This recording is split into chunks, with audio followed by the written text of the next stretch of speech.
Hey, it's Rebecca, and today we're going to go over some dynamic balance practices. We did another video that was more about stability and more static balances. So if you remember, we kind of practiced tandem stance, heel-toe stance, single leg stance, and how to progress those.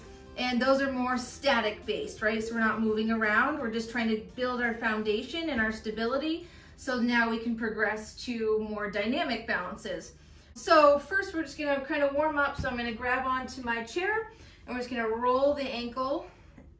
So it's kind of making big motions, just kind of waking up those accessory muscles in the ankle joint, kind of just moving them around, getting some fluid movement. Other side, roll the ankle out.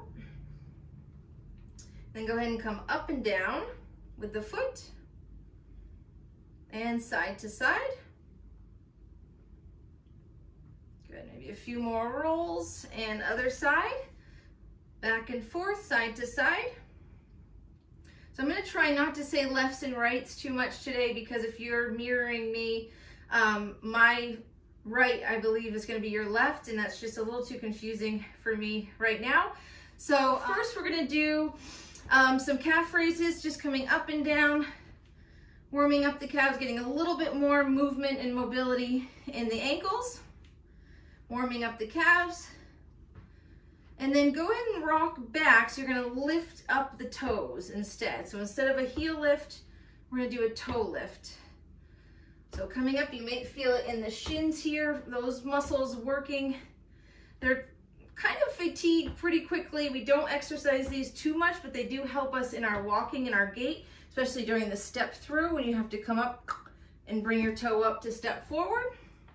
So a few more here. Good. And then go ahead and get into a stance. So you can either do your heel toe, tandem, single leg, but we're just going to do, I'm going to put my foot down and I'm just going to do some hinges. So I'm just kind of stretching out the hamstrings in the back. You can also just do this with 2 flat feet. I'm just kind of preparing for my balance here. So I'm just doing one on its toe and I'm just hinging forward. So my back is trying to stay flat as I'm coming down almost parallel to the ground. I'm going to go ahead and switch. So switch, if you're a heel toe, the other foot just comes in front, and a few hinges here. So now we're just working on changing kind of our center of gravity and changing our proprioception. So our eyes and our sight is changing, which also changes our balance. Okay, and come on up. Then we're going to do side to side steps. So just nice and slow. Notice the transfer of your weight side to side. You could also put your chair in front here if you needed to for some support. So it's just nice and simple, just side to side lateral movement. Okay, and stop. So first we're going to work on some clock progression. So clock, you're going to think of a clock. It goes from 12 all the way around to 12 again. So I'm going to call out some numbers first. So you're going to start, let me start this way. So we're first going to go to 12 o'clock. So that is my right foot, whatever foot is fine with you. We're just going to go 12, and we're going to tap down to 1, tap down to 2, tap to 3, tap to 4. You can always hold onto a chair if you need. Tap to 5, and tap to 6. Okay, so from 6, your other foot is going to come back, and we're going to go 6, 7, I'm tapping each time, 8, 9, 10, 11, and then right in front of you is your 12. Okay, so we're going to do that again, except we're going to tap and then bring it back. So here we go. So 12, 1, 2, 3, 4, I'm up nice and tall, 5, 6, now you're going to switch feet, 6, 7, 8, 9, 10, I'm pulling my abdominal muscles in, 11, and 12. Great. So now I'm not going to do the movements, but I'm going to call out numbers. And when I say 3 o'clock, I want your foot to go out and tap the 3 and then come right back to center. Okay? Are you ready? So feet are together. You can kind of stare down and just focus. You don't need to watch me. I'm just going to call out some numbers. And here we go. 3. So you tap and come back to center. 6. 9. 2. Noon. 11. 4. 8. 2. 7. 9. 3. And stop. And how'd you do? So there's a little bit of mind to it, coordination, and it's just kind of a tap and bring it back in. So hopefully that went okay for you. You can always grab somebody else in your household and play that with them as well. So moving on is we're not going to tap anymore. So now we're going to rely on our foot to be up, balancing on that other leg that's static and still holding us all together, and we're going to point and then come back to center. If you need to put it down in the middle, that's okay, but you're going to kind of point and come back to center. You can leave it elevated if you want to. So we're just going to work from the 12 to 6 o'clock side on the clock, and here we go. So 12, back to center. 1, 2, 3, 4, 5, 6, bring it all the way back in, 6 again, other foot, 6, 7, 8, 9, 10, 11, and 12. How was that? Did you have to put your foot down each time? Maybe some in the middle, maybe you were able to hold some. When it gets towards the back, that gets a little bit harder, right? So we're used to kind of being able to hold our balance while we're back. So we're used to kind of stepping forward a lot. So a lot of our balance is held in the back. But when our balance has to come forward and we reach back, this isn't a typical thing that we do most of the time. So it just takes a little bit more practice learning that center of gravity and how to use those muscles to support you when you're going back versus forward, right? So I'm going to do one more call out, and this time you're not going to tap down, but I am going to call them out. You're just going to point and back to center, point and back to center. It's going to go a little bit quicker. Are you ready? So when I say noon or 12 or 6, that's either foot that you want to. You get to choose. Here we go. 1, 4, 5, 9, 11, 6, 1, 4, 6, 10, 12, 12, 5, and 3. Great. How'd you do? So maybe you switched at 12, maybe you just kept it the same, up to you, but great job. All right, so now we're going to do some hinges work. Okay, so the hinges we practiced a little bit in the beginning, just warming up the hamstrings, but if you're going to have a chair, an object in front of you, then you're going to take a big step back from the chair so it's a pretty arm's length away that I can barely touch it. And then I'm going to stand up, okay? So it doesn't have to be a chair. It could be your mantle. It could be your TV. It could be anything, something that you're just reaching forward towards, okay? So this is where you get to choose where you want to be. So you can either have feet together, heel toe, tandem stance, single leg. Up to you, okay? I'm going to try single leg, and I'm going to start on one foot, so whatever foot you want to start on, and we're going to go ahead and hinge forward. So I'm going to pull the belly button in, lean my chest forward, and I'm going to reach a hand and try to touch the chair or the object in front of you, and then I'm going to slowly hinge back up to neutral or center position, and I'm going to do it again.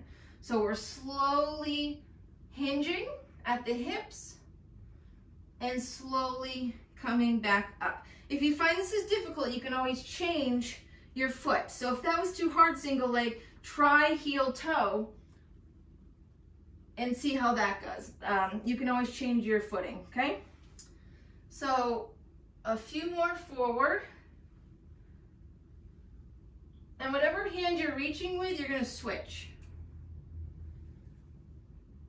And maybe when you get more comfortable, maybe you don't touch the same spot on the chair. Maybe you move that touching point around. So I can go to the left of the chair, the right of the chair, center of the chair, and back up, okay?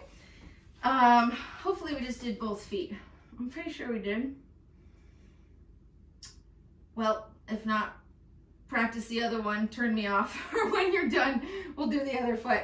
So that was the hinging balance first. So to make it more difficult or to progress it, you can use your chair and something that's a little bit lower, okay? So whatever foot you want to, it's just gonna practice a second. I'm gonna reach towards the chair seat now, and I have an object there. So I have a few objects here, and I'm going to grab an object and come back up, okay?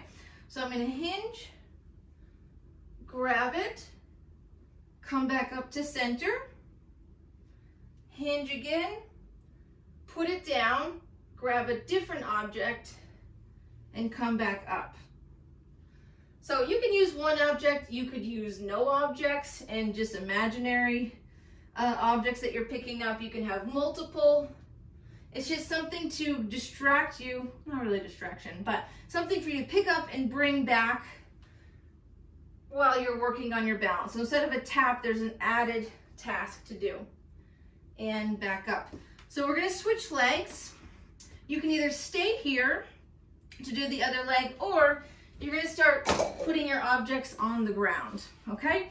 So this is more of an advanced, make sure you're working on your progressions though first, so you can still be tapping in the back of the chair. You can be grabbing from the top of the chair here on the seat or on the floor. So I'm gonna do the other foot now, and here we go. So nice and slow. Slow as you go down. Think about what you're doing, what muscles you're feeling are working, and where your imbalances are. So right there, I felt my ankle really kind of shake a little bit. I'm feeling it in my hip as I go down, so that stabilizing side, I'm feeling it. Good. And maybe staring at one particular spot is going to be helpful to you. You're going to find out what that is, what kind of tricks are going to be good for you, and stop. All right. So those are the hinging progressions, kind of using some objects. I think that's kind of a fun game to play. The last one I was going to do is kind of some step over work. So if you're kind of challenged by balance and have to maybe hold on to chairs often, or just not quite confident in your balance, choose objects around your house that are quite low. So these are decks of cards. So so they don't come and protrude out of the floor too much. So I'm just gonna put them spaced out on the ground, and we're just gonna be doing step overs, okay?